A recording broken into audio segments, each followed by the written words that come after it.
Imagine you're standing at the edge of this crystal clear spring in Florida. It looks like an absolute paradise, 68-degree blue water, Yeah. lush greenery everywhere. It looks inviting. Totally. But then you dive in, and you keep going down about 115 feet into the earth. And there, blocking this dark stone tunnel, is a steel gate. Right. And on that gate, there's a sign with a picture of the Grim Reaper. The text isn't subtle. It says, "Prevent your death.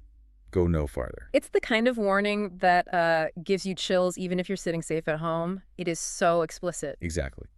But on August 18th, 2010, a 30-year-old man named Ben McDaniel, he looked at that sign, swam right past that gate, and just disappeared into the darkness. He never came out. And usually in the world of cave diving, that's where the story ends. It becomes a tragic recovery mission and a body is found. But this case breaks every single rule. Because the best divers in the world, they went in after him. They searched every crack, every crevice, and they didn't just fail to find him. They came back with a conclusion that basically defies physics. They said Ben McDaniel isn't in there. Which turns a tragic drowning into a locked room mystery, except the room is underwater, it's pitch black, and the only known exit was being watched.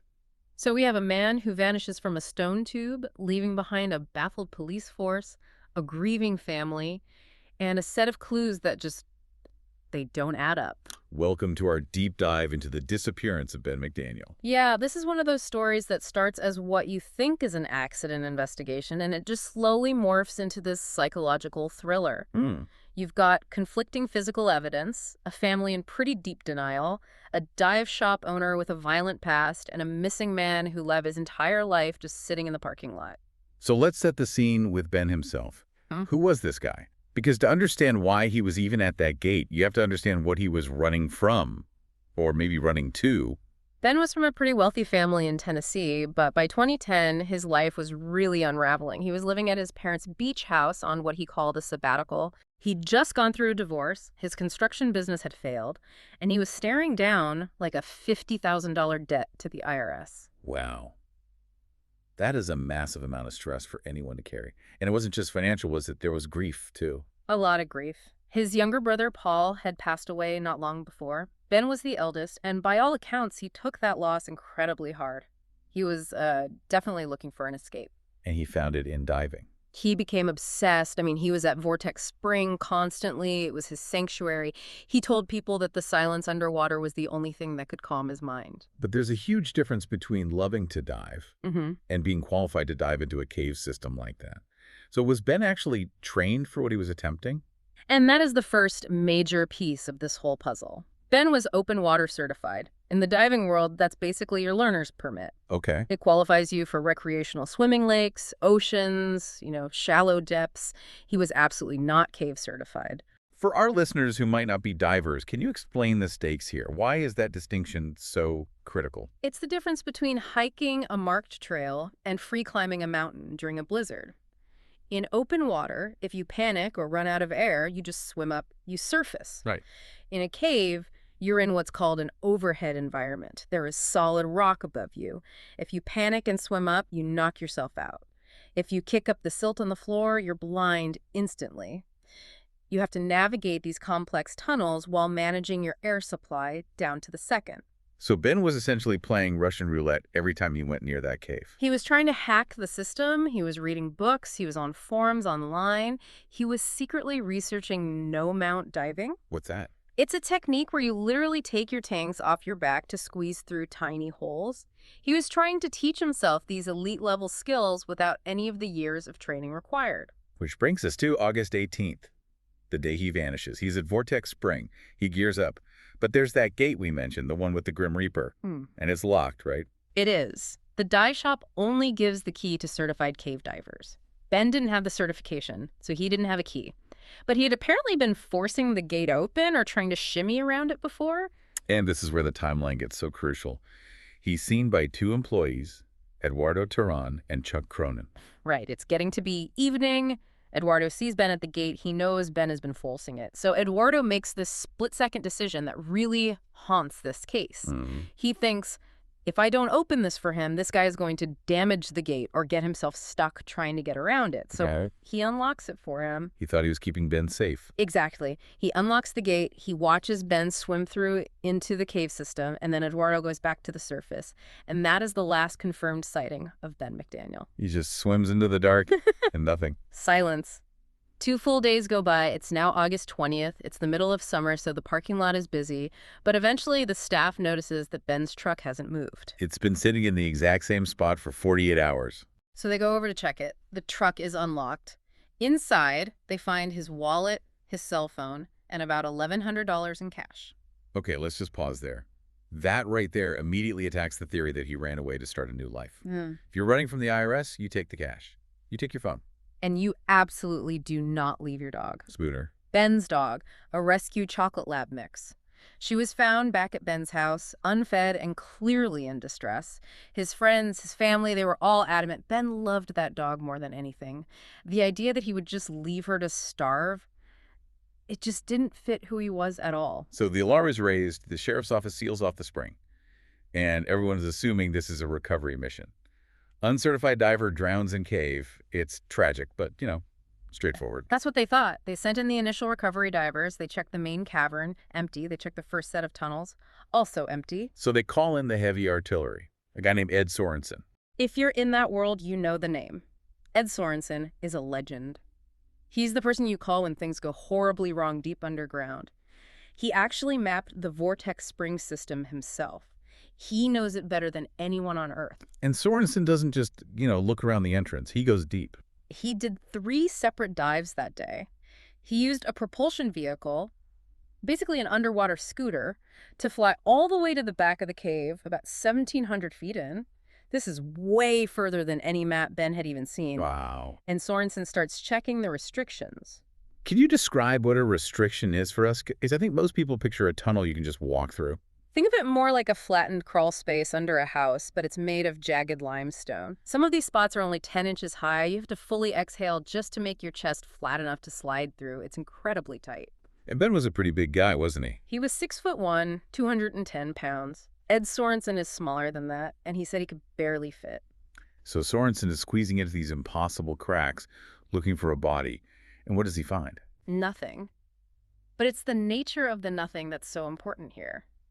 He reported that the cave was pristine. What does that mean in, forensic terms? It means that when a diver, especially a clumsy, untrained one, forces their way through a tight limestone tunnel, they leave a trail. They bang their tanks, leaving scratches or paint. Their fins kick up the fine silt on the floor, which can take days to settle. They leave marks. Like footprints at a crime scene. Precisely. And Sorensen found 0 evidence of that. No new scratches, no disturbed silt. The cave floor was smooth. So his conclusion wasn't just, I didn't see him. No. His conclusion was absolute. He said, quote, "He is not in there." He said it was physically impossible for a man of Ben's size to have passed through those restrictions without leaving a single mark. And this is where the story just pivots from a tragedy to a complete mystery. You have a man who was seen going in, the only exit was watched, he never came out, but the world's leading expert says he isn't inside. It's a paradox. And just when you think it cannot get any weirder, we have to talk about the tanks. The physical evidence they found in the water. Yeah, this is the part of the story that just makes the hair on the back of my neck stand up. So the search teams found 3 scuba tanks.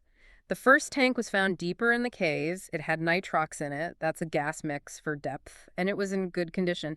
That tank makes sense. Okay, but then there are the other 2. Tanks number 2 and 3. These were found chained to something called a talk box. It's an air station in the shallow basin area, only about 20 feet deep. And everything about these 2 tanks was just wrong. Completely wrong. First off, they contain standard air. If you're planning a deep, dangerous cave dive, you don't stage standard air at 20 feet. It doesn't make sense. But more importantly, the tanks themselves were these huge, old, beat-up things.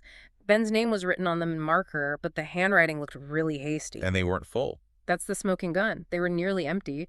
One was maybe half full, the other was almost totally dry. Why does it matter so much? Well, think about it.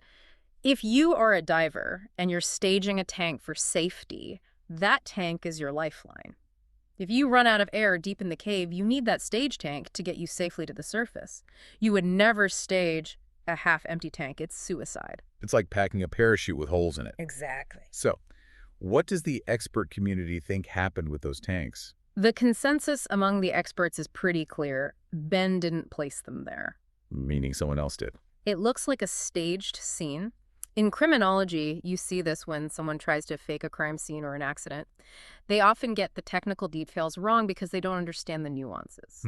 So if a non-diver wanted to make it look like Ben died in a diving accident, they might just grab some old tanks, scribble his name on them, and toss them in the water. They wouldn't know that an actual technical diver would spot the error immediately. They'd ask, why are these half empty? Why is this the wrong gas mix? That implies a cover-up.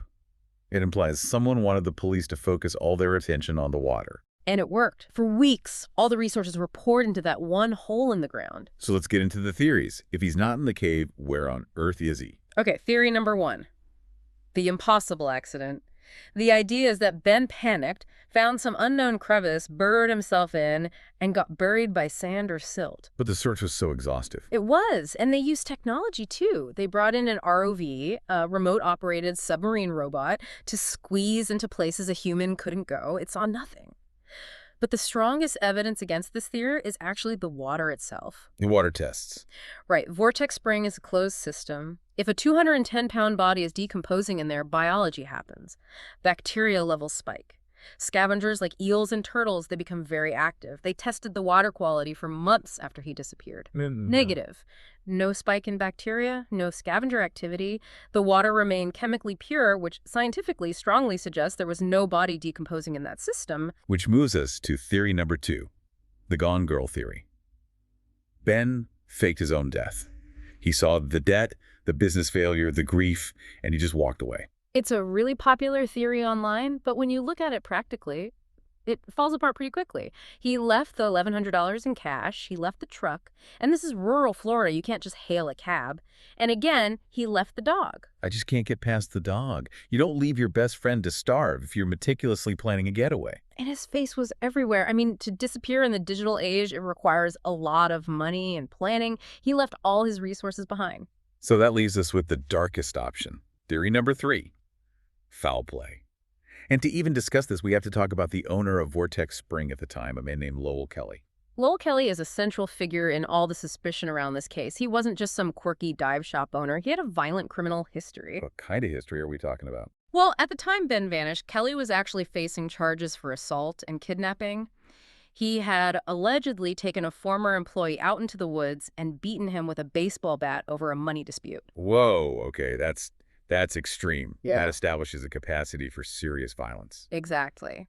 So the theory goes something like this. Ben surfaces from his dive. Maybe it's late at night. Maybe he runs into Kelly. Remember, Ben had been breaking the gate, possibly damaging the property.